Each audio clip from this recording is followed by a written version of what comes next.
If there's an area of agriculture that's changing as quickly as precision ag, it might be the seed technology. And when I talk about that, I'm thinking in particular about some of the seed treatments that are out there. It seems like every year there are several new ones available on the market, and it can be somewhat daunting to keep up with them.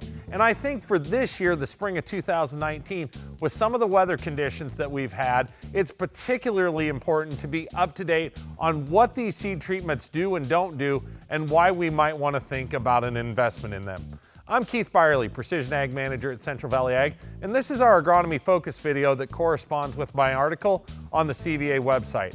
This week I'm in Elgin, Nebraska with one of our field sales agronomists, Jason Krebs. And Jason, we're going to talk a little bit about seed treatments today. And you know, we think back to October last year, and we've had saturated soils out there ever since that for the entirety of the winter. So as we start talking about soybeans in particular, and how we like to plant beans earlier and earlier every season, what are some of the things we should be mindful of when it comes to seed treatments in soybeans?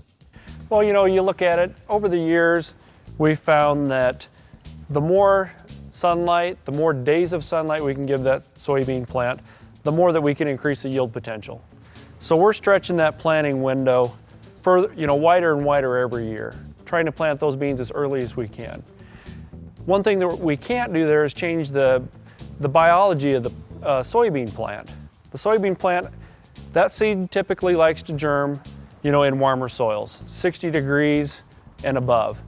More and more, we're going into that 45, 50, 55 degree soils, and we're opening the window up for that soil-borne pathogens, particularly Pythium, Phytophthora, Rhizoctonia, Fusarium. So that soybean seed's in that ground for a longer period of time, and it's just open for infections for that greater window. Every year, growers wonder if they need to make that investment in inoculant as well. We always talk about it, and we generally always go in favor of it because it's cheap. It's cheap insurance. Right. And applying that rhizobacteria on that soybean seed, just ensures that it's going to start creating its own nitrogen earlier and earlier. But one thing that's interesting this year is you look at the amount of flooding that's occurred across our state. One thing that rhizobacteria can't survive is waterlogged or flooded soils. So the survivability there is almost zero. So this year, with the flooding that we've had across the state, it's going to be very, very important to make sure that we've applied that inoculant on that soybean seed. As we transition and start thinking about corn side of things, there are always new treatments coming in the corn.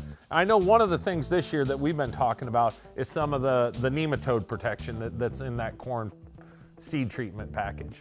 This year, going into cool soils again, and it doesn't have that early vigor for the root growth and just for regular plant growth, those nematodes could hone in on that root system and cause more damage. So talking about that early growth side of things, that's where the in-furrow applications come in. Products like Ascend, products like Takeoff, they really help get those plants. They do different things, but they really complement each other and start to get that plant off to a better start early and be able to get the nutrients and get pumping faster.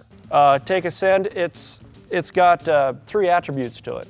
It's got the indolbutyric acid, which is a natural acid. It promotes root growth. Then you take the gibberellic acid and the cytokinins.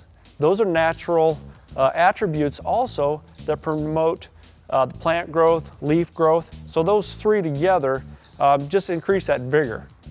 So as we look at this spring planting season this year with the wet soils and the cool soils and what we may potentially have on the line, a grower needs to be mindful that we could easily have at least 5% of that plant stand at risk for loss due to diseases, due to growing conditions in those pieces. This is a pretty cheap investment to put against that 5%, to knock it down to 2% or 1% or maybe even nothing whatsoever. So while we may have spoken about particular products today, I want you to remember that we don't know what's right for your particular set of circumstances. This is where you bring in your trusted advisor, your agronomist, and you talk about the particulars of what's right for your soils, your area, and your farm to get the best products possible protecting this investment for the 2019 growing season.